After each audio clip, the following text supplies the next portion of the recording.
지난주 말씀 복습해 보겠습니다. 사단의 세 가지 전략에 대해서 여러분들과 나눴어요. 세 가지 전략. 첫 번째, 요한일서 2장 16절의 말씀을 가지고 사단이 우리를 유혹하는 세 가지 방법을 여러분들과 나눴는데, 첫 번째, 먹음직, 육신의 정욕이라고 했습니다. 육신의 정욕. 욕구가 정욕이 되는 순간, 소유욕이 되는 순간, 우리에게 기본적으로 주신 먹는 욕구, 성적인 욕구, 또 건강을 위한 욕구들, 이런 기본적으로 주신 욕구들이 어느 날 정욕, 소유욕이 되는 순간 소유욕이 되도록 유혹을 한다는 거죠. 그것이 목적이 되도록 마음을 빼앗아가는 거죠. 건강을 빌미로 온 시간들을 그렇게 드리도록 하는 거죠. 건강 유지해야 돼 라고 하지만 내가 진짜 정작 하나님과 있어야 될 시간보다도 그곳에 빠져 있다면 소유욕이 되는 순간 그렇게 만들려고 하는 거죠. 그럴듯하게. 두 번째는 보암직, 안목의 정욕, 안목에 보는 것으로 우리를 유혹한다라고 했습니다. 우리가 보는 것으로 끝나는 것이 아니다, 그렇게 말씀드렸죠. 우리가 보는 모든 것들은 우리 내면에 다 쌓여 있게 돼 있어요. 여러분들도 다 알 거예요. 오늘 내가 본 것들이 내 생각에, 내 마음에 다 쌓여 있습니다. 그 쌓여 있는 것은 어느 날 내가 무엇을 딱 선택했을 때 그것이 힘으로 작용되는 거예요. 내가 보고 내가 생각했던 것들이 차곡차곡 쌓였던 것들이 어느 날 내가 어떤 선택을 할 때 그것이 힘이 작용돼서 그것을 선택할 수 있도록. 그러니까 보는 것은 당장 죄가 되지 않는데 어느 순간 본 것들이 우리를 어디로 끌고 간다는 거죠? 죄라는 것으로 끌고 간다는 거예요. 그러니까 마귀는 당장 죄 안 져도 되니까 일단 봐라고 하는 거죠. 그런데 그 본 것들이 어느 날 내가 어떤 걸 선택했을 때 힘을 작동을 해서 그 죄를 짓게 한다는 거죠. 아주 교묘합니다. 세 번째 유혹의 전략, 탐스럽기도 한 아주 지혜롭게 할 만큼 탐스럽다라는 것을 요한일서 2장 16절에는 이생의 자랑이라고 그랬어요. 자랑하는 것. 여러분, 나를 나타내는 게 뭐가 그렇게 큰 잘못이겠어요? 잘못이 없죠. 나를 드러내는 시대에, 나를 잘 나타내는 시대에 살고 있는 이 시대는. 그런데 이게 내면에, 여러분들이 잘 알잖아요. 나를 자랑하고자 하는 그 깊은 내면에는 다른 사람을 지배하는 욕구가 있는 거예요. 나는 아니라고 우겨도 우리 안에 다 그게 숨어져 있어요. 다른 사람을 지배하려고 하는 것, 다른 사람 위에 서려고 하는 것, 이것이 다 서로와 서로의 사이를 갈라놓는 아주 교묘한 이기적인 사람으로 만들어가는 것이 바로 이생의 자랑. 각자의 사람의 패턴으로 너 잘한다 하지만 그 잘하는 것이 공동체 안에 하나가 되지 못하게 하는 또 다른 죄의 유혹이 될 수 있다는 거죠. 이렇게 세 가지 전략을 가지고 우리한테 맞춤으로 찾아온다는 겁니다. 우리 안에 뭐가 있는지 가장 잘 알아요, 마귀가. 여러분들 안에 뭘 원하고 있는지 마귀가 가장 잘 알아요. 그래서 그것들을 가지고 유혹하는 거예요. 그런 사람들을 이용하는 거예요. 그런 사람들을 붙여놓는 거예요. 우리가 넘어질 수밖에 없도록 하는 거죠. 사단은 여자를 유혹하는 방법을 잘 알았죠. 무섭고 사납고 그렇게 다가서지 않았습니다. 그렇죠? 아내한테 어떻게 다가왔어요? 부드럽고 또 거칠지 않도록 아주 다정한 모습으로 슬그머니 찾아와서 대화를 시작했습니다. 그렇게 대화를 시작하면서 어느 순간 하나님의 말씀을, 진리를 일반화 슬쩍시킨 거죠. 그럴듯하게 헷갈리게 하고 의심케 하고 우리의 감각을 무뎌지게 하고, 어느 날 우리가 대화가 시작이 되면 그 말에 빠져들기 시작하는 거죠. 참, 말이라는 것이 참 무섭습니다. 그렇죠? 우리 말 한마디가 누구를 무너뜨릴 수도 있고 누구를 또 세워줄 수도 있는 거죠. 이 말이라는 것이 참 무서운 것입니다. 이렇게 하나님의 말씀이라는 것은 하나님의 존재인 거예요. 마귀의 말, 마귀의 성품, 마귀의 존재라는 거예요.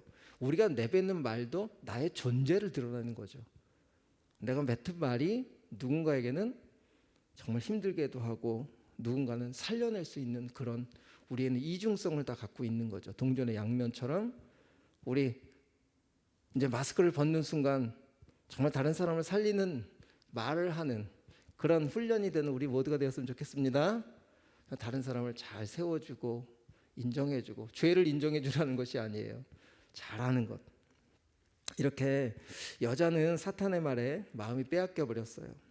하나님의 말씀을 잊어버리고 어느 순간 진리는 없어져 버리고 사단의 말이 믿어졌고 그 말에 따라 열매를 따먹어 버렸어요. 그리고 그 따먹은 것을 남편에게도 주고 남편도 스스로 그 열매를 먹었습니다. 여자가 줘서 남자가 먹은 게 아니에요.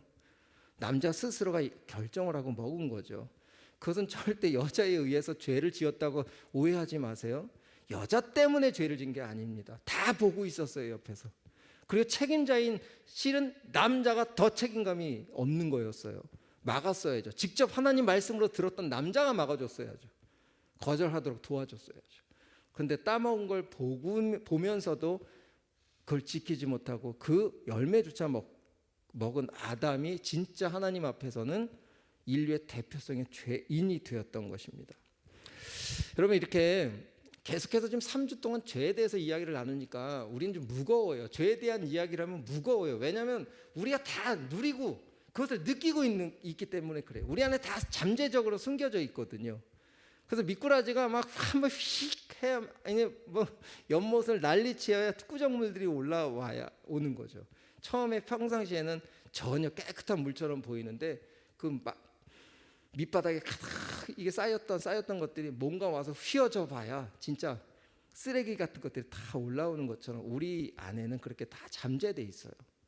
괜찮아 보여요. 그럴듯해 보여요. 그런데 어느 날 뭔가 탁 건들면 그 깊은 것들이 막 떠오르기 시작하는 거죠.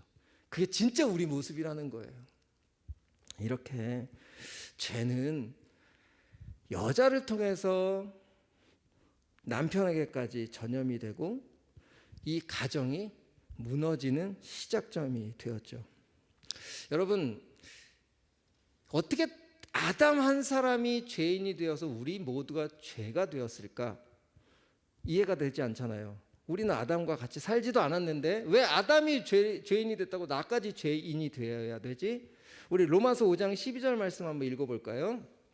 로마서 5장 12절 말씀을 먼저 한번 우리 다 같이 읽어보겠습니다. 시작. 그러므로 한 사람으로 말미암아 죄가 세상에 들어오고 죄로 말미암아 사망이 들어왔다. 이와 같이 모든 사람이 죄를 지었으므로 사망이 모든 사람에게 이르렀다. 이렇게 해볼게요. 우리를 소급해 볼까요? 올라가 봅시다. 우리 위에 부모님이 2분 계시고 부모님은 4분이 계시고 4분 위에는 8분이 계시고 소급해서 올라가면 누구일까요? 인류의 시작인 아담인 거죠. 아담 옆구리에 우리가 다 들어가 있었다는 거예요. 하나님은 아담 안에 한 사람을 본 것이 아니라 우리 모두를 본 거죠. 그게 인류의 대표였었어요. 대표성을 두고 아담을 통해 이 땅에 제사장처럼 그 안에 있는 모든 사람들이 하나님의 말씀에 힘입어 그렇게 살아가기를 원하셨던 거죠. 그런데 아담이 죄를 지음으로 하나님과 관계가 끊어지니까 아담 안에 하나님의 생명이 들어오고 하나님의 성품이 들어오고 하나님의 사랑이 들어와야 되는데 그 사람과 단절되고 마귀의 말이 들어오고 마귀의 사망이 들어오고 마귀의 성품들이 들어오면서 아담 안에는 이제 죄인이 시작되었던 거죠. 이렇게 죄인이 된 사람은 3개의 죽음을 맞게 돼요. 첫 번째, 열매를 따먹음으로 하나님과 분리되는 영적인 죽음을 맛보게 되는 거예요.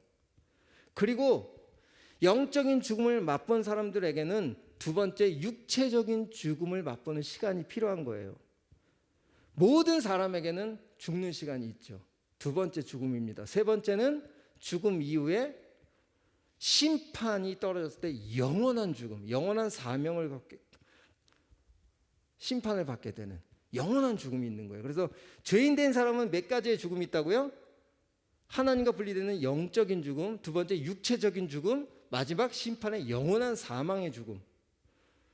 이 3가지 죽음을 누구나 다 겪게 되는데 지금 하나님은 아담이 영적인 죽음을 하나님과 분리되면서 마귀의 생명이 아니죠. 마귀의 사망이 들어오면서 이 아담은 이제 영적인 죽음을 시작이 됐어요. 그러면 하나님 편에서는 그 영적인 죽음을 통해 어디까지 생각을 하고 있느냐? 이 결과는 뭘까요? 영원한 사망이거든요. 그런데 하나님은 지금 한꺼번에 그 죽음을 허락하지 않은 거예요. 이해되세요? 영적인 죽음이 단절되는 순간 하나님은 그만큼의 능력도 있고 심판의 결과도 낼 수 있는 분이신데 육체적인 죽음을 지금 허락하지 한꺼번에 주지 않으셨다는 거죠. 이게 정말 중요한 거예요. 왜 그럴까요? 왜 그럴까? 영적인 죽음과 육체적인 죽음의 사이를 두신 이유가 뭘까요? 회복하기 위한 거죠. 회복. 하나님은 그냥 가차없이 없애버리고 새로운 사람 만들어서 또 시작하면 되고, 또 죄지면 또 가차없이 죽여버리고 새로운 사람 만나서 또 시작하면 되시는데, 그 많은 능력이 있으신데 왜 아담이라는 한 사람을 세워놓으시고 온 인류의 대표로 세워놓으시고 하나님의 명령을 어긴 그 아담에게 영적인 분리가 되는 순간 죽일 수 있는 능력이 있으신데도 왜 놔두셨을까? 왜 육체적인 죽음, 영적인 죽음과 사이를 두셨을까? 이것은 그 한 사람에 대한 하나님의 깊은 사랑은 잘못했다고 무조건 죽이고 잘못했다고 하나님 심판대로 넘겨버리는 그런 분이 아니라, 하나님이 생각하고 하나님이 계획하시고 하나님이 그 사람을 통해 이뤄내실 것들을 그 사람을 통해 마침내 이루시기 위해서 시간을 두신 거예요. 사이의 공간. 그러면 여러분, 우리도 마찬가지잖아요. 우리는 아담 이후로 태어나는 순간 죄인이 되어서 태어났으니까 영적인 분리가 돼서 태어난 거예요. 이미 영적인 죽음은 여러분들이 경험된 거예요. 그러면 가차없이 우리는 태어나지도 말고 그냥 존재 자체도 없어야 되는데 이 땅에 보내셨단 말이죠. 그리고 육체적인 죽음의 시간까지 여러분의 인생 호흡을 지금 허락하고 계신 거잖아요. 그럼 이 사이 동안 뭘 하라는 거죠? 하나님이 지금 허락하신 시간을 여러분들이 살아가는 거예요. 이 사이 동안에 여러분들은 하나님의 말씀이 다시 믿어지고 회복할 수 있는 시간을 주셔서 원래 처음에 만든 그 자리, 하나님의 형상으로 여러분들을 돌리고 싶은 거죠. 그게 아담을 통해 우리에게 좀 메시지하고 있는 거예요. 아담을 바로 죽이시지 않으시고 영적인 분리가 되었어도 육체적인 죽음을 유보해 놓으신 거예요. 왜요? 회복이. 하나님 다시 원래 하나님의 형상으로 아담을 회복하시기 위해서 찾아오신다는 거죠.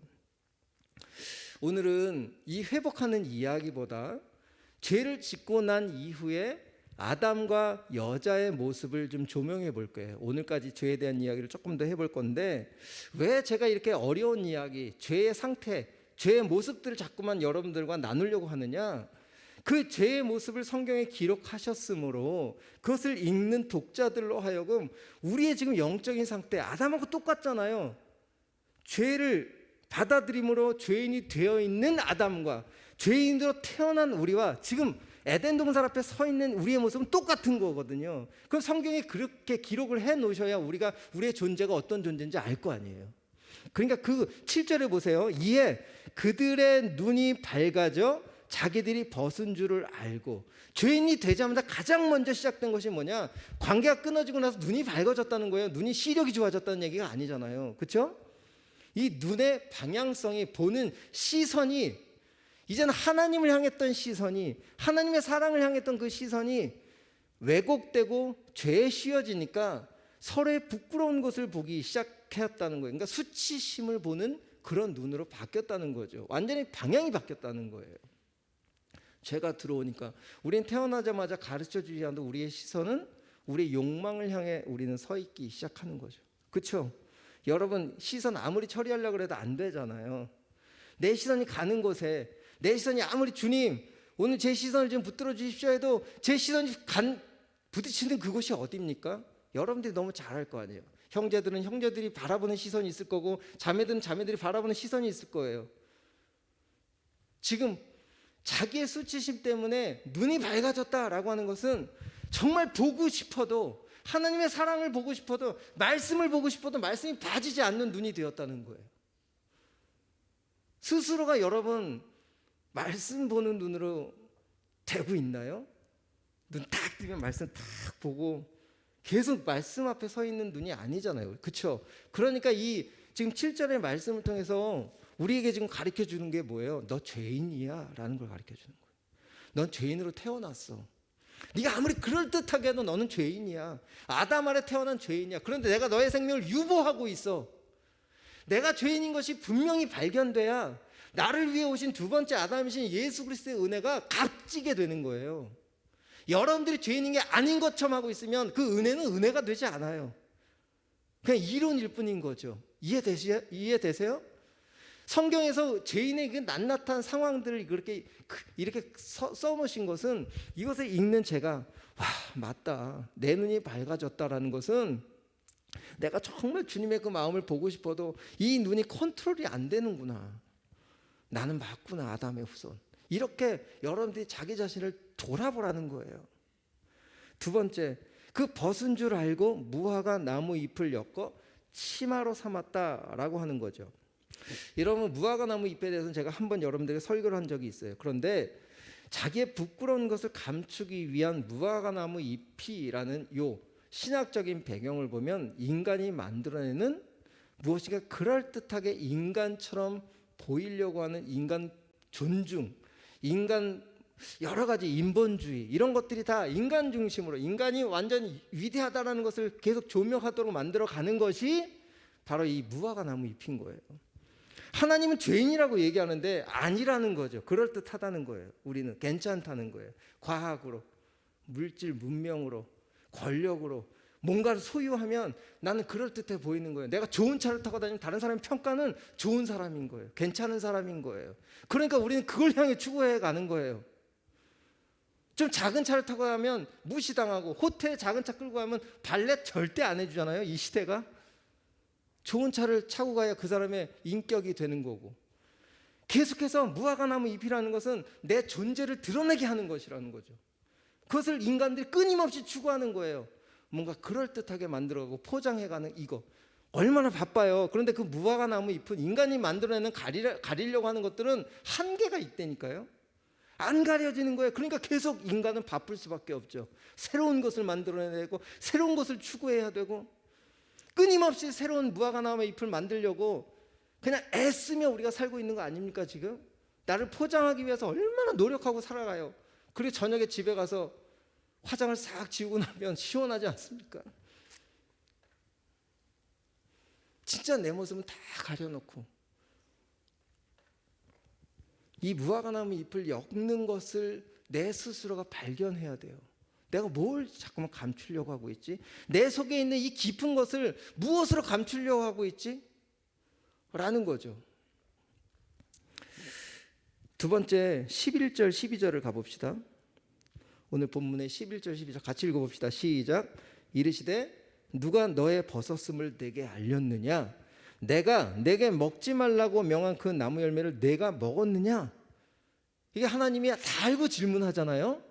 그러면 여러분들 가운데 하나님이 지금 다 오셔서, 예은아, 내가 다 알아, 얘기 좀 해줘. 그러면 맞아요, 하나님 먹지 말라고 하면 먹었어요 라고 하면 하나님이 용서하기 위해서 찾아오신 거잖아요. 그런데 12절 우리 다 같이 읽어볼까요? 시작. 아담이 이르되 하나님이 주셔서 나와 함께 있게 하신 여자 그가 뼈 중에 뼈요. 어떻게 바뀌었어요? 죄가 들어오니까. 당신이 만들어진 저 여자 때문에 내가 이 모양이 됐잖아요 하면서 지금 누굴 공격하는 거예요? 하나님을 공격하고 있는 거예요. 당신이 만들어 놓지 않았으면 내가 이런 일을 당하지 않았잖아요.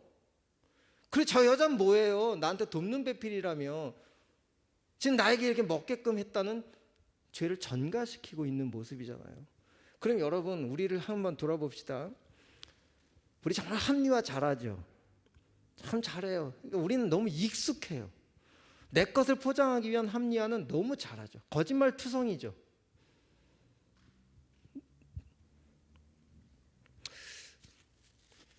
제가 가끔 저는 이제 부부니까, 결혼을 한 사람이니까 저희 아내 앞에서는 저는 숨길 수가 없어요. 워낙 눈치가 백단이지. 그러니까 내가 조금 무디어서 그런지 몰라도 뭘 잘못하면 티가 나나 봐요. 근데 아무리 감춰도 다 알아, 상대는. 어떨 때는 제 얘기가 아니에요. 어떤 목사님 사모님이, 나이 많으신 분이 강단에서 모습과 집에서의 모습이 다르니까 사모님이 뭐라고 성도들한테 얘기하냐면, 나는 강단에 있는 목사님과 살고 싶어요. 강단에 있는 목사님 너무 거룩하고 너무 사랑스럽고 너무 괜찮으신데 이것만 내려가면 이상해지신다는 거예요. 그래서 저는 강단 위에 계신 그 목사님하고 살고 싶다고 이부자리를 펴서 강단에 가고 싶다는 거예요. 이게 웃고 넘길 얘기 아니죠. 참 그럴듯한 내 위치가 나를 그렇게 만들어갈 수 있는 거죠. 더 하나님의 재단 앞에서 그 하나님의 밝은 빛 앞에서 우리가 합리화되면 안 되겠죠. 여러분 오늘 여러분들 이 10년 가운데 하나님의 말씀이 이렇게 찾아오셔서 너 왜 따먹었니? 라고 여쭸을 때 하나님 물어보셨을 때 합리화시키지 않고 하나님 저 정말 부족한 사람이고 너무 먹고 싶었고 그냥 보는 순간 따먹고 싶어서 제가 따먹었어요 라고 얘기하면 하나님 용서하려고 오셨는데 우리는 그렇게 안 하죠. 일단 모면하고 그 자리를 뜨려고 하는 게 우리의 모습인 거죠. 그래서 불의한 죄인된 인간의 모습의 두 번째는 공격성이 생기기 시작하고 자기를 감추기 위한, 자기를 합리화시키기 위한 다른 사람에게 죄를 변명하고 전가시키는 일을 하는 것이 죄인의 특성이다. 여러분 다 맞죠? 고개라도 끄덕여 주세요. 맞다고. 하나님 앞에 맞아요. 하나님, 저는 그래서 아담의 후손 죄인 맞아요. 은혜가 필요한 사람이에요. 세 번째, 우리 8절 봅시다. 8절 하반절만 읽어볼까요? 아담과 그의 아내가 여호와 하나님의 낯을 피하여 동산 나무 사이에 숨은지라. 낯을 피했다. 하나님의 낯, 얼굴이란 뜻이 있어요. 파님이라는 히브리어의 낯이란 단어는 하나님의 존전, 하나님의 얼굴 이런 뜻인 거죠.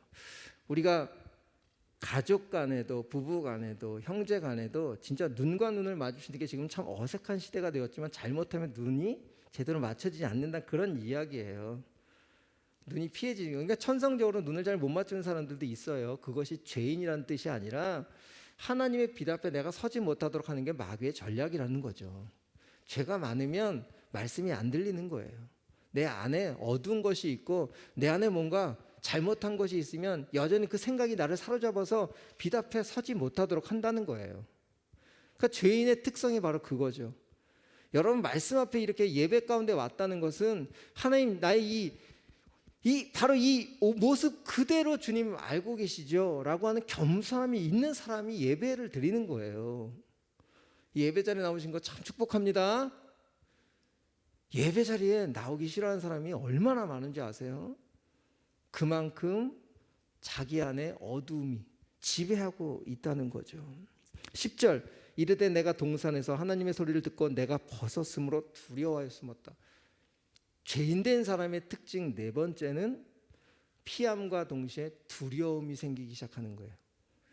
그러니까 우리는 쓸데없는 두려움이 너무 많은 거지. 넘어질까 두렵고, 망할까 두렵고, 미래에 대해서 두렵고, 사람이 두렵고, 죽음이 두렵고, 인간의 실존이 두려움이라는 거죠. 그렇죠? 여러분 정말 두려움 많죠? 아직 일어나지 않은 일들에서 얼마나 두려움이 많습니까? 이것이 죄인된 모습의 사람들에게 나타나는 특성들인 거예요. 그러니까 이 두려움을 없애보려고 아까 무화과나무 잎을 엮어서 가렸던 것처럼 돈으로, 명예로, 권력으로 강해지려고 얼마나 몸부림을 치는 게 이 시대 사회의 우리들의 모습이 아닙니까? 뭔가를 갖고 있어야 다른 사람이 나를 함부로 대하지 못하니까 뭔가를 만들어내려고 달리는 거죠. 애쓰는 거죠. 이게 무화과나무 잎과 오늘 이 두려움을 막으려고 하는 애쓰는 이거와 똑같은 이야기인 거죠. 여러분 그렇게 살고 있죠? 내가 지금 다른 사람에게 인정받기 위해서, 아니면 나의 연약함을 감추기 위해서, 아니면 다른 사람이 무시당하지 않기 위해서 우리는 계속해서 그것을 향해 달려가는 사람들인 거예요. 옆에 사람을 보든 안 보든 다 똑같다는 거예요. 아담에 태어난 모든 사람들은. 큰 그룹을 갖고 있는 사람은 두려움이 없을까요? 그 사람들도 있는 거예요. 왜요? 죄인이니까. 아담 이후로 모두가 태어난 사람들은 다 사망이 지배하고 있으니까. 여러분 이것이 다 우리 인간들에게 벌어진 일들이에요. 우리 그림 하나 볼게요. 그렇다면 로마서 5장 12절 아까 제가 말씀을 먼저 봤는데 우리 한 번만 더, 너무 중요한 말씀, 이건 꼭 기억하시고 써놓으셔야 돼요. 로마서 5장 12절 말씀 우리 다시 한번 올려주시겠습니까? 그러므로 한 사람으로 말미암아 죄가 세상에 들어오고, 한 사람은 누굴까요? 그러므로 아담으로 말미암아 죄가 세상에 들어오고 죄로 말미암아 사망이 들어왔다니 사망이 지배를 하기 시작했어요. 이와 같이 아담을 통해 모든 사람에 우리 포함됐습니까? 안 포함됐습니까? 다 포함됐다는 거예요. 오늘 로마서 5장 12절 말씀으로 들렸다면 나는 죄인이구나. 아담이 오늘 아무리 내가 그럴듯하게 포장해도 오늘 죄인의 특성들을 보면서 이 모습들이 내 안에 그대로 다 있구나 라고 여러분들이 인정하는 순간 하나님이 기뻐하신다는 거예요. 왜요? 우리 8절 한번 봅시다. 8절 이렇게 놔두지 않는 거예요. 8절 너무 중요한 일에 상반절 8절부터 먼저 보고 우리 그림 조금 이따 볼게요.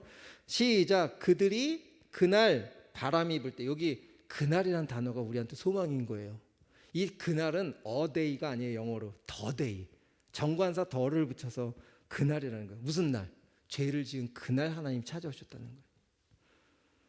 죄를 짓자마자 하나님이 내버려 두시고 그 사망으로 보내시는 것이 아니라 영적으로 분리가 됐어도 하나님은 사람으로부터 거절을 당했어도 사람의 그 잘난 그 욕심 때문에 하나님을 거절했는데 이 피조물이 내가 만들어내는 것이 창조주를 거절했는데도 불구하고 하나님은 자존심 다 내려놓으시고 지금 찾아오셨다는 거예요. 죄 지은 그날.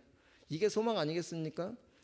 예수님이 하늘에서만 내가 너를 사랑해 하신 것이 아니라 그 무한하신 분이 육신의 몸으로 입고 이 땅에 오셨잖아요. 직접 찾아오셨잖아요. 똑같은 거예요. 말구유에 가장 천한 나사렛 동네에 가도 나는 이들을 만나야 될 거다. 하나님이 오늘 찾아오신 것처럼 더데이 그날입니다. 아담이 죄를 지었는지 안 지었는지 확인하려고 온 것이 아니에요. 두 번째 그 뒤에 바람이 불 때 동산에 거니시는, 이 동산에 거니신다는 것이 바로 그 이야기예요. 하나님은 시공간을 제한을 받는 분이 아니세요. 인간만 시공간에 제한이 있는 거죠. 그러면 하나님이 그 무한하신 분이 시공간에 제약을 받는 그 자리로 찾아오신 거예요. 누굴 만나러? 죄인 된 하나님을 거절한 인류의 대표인 아담을 다시 회복시키시기 위해서 다시 동산으로 찾아오셨다라는 사실인 거죠. 자신을 사랑하니까 미련해지신 거예요. 사랑하니까 희생이 되신 거고 사랑을 하니까 좁아지신 거죠. 이게 하나님의 사랑이라는 거죠.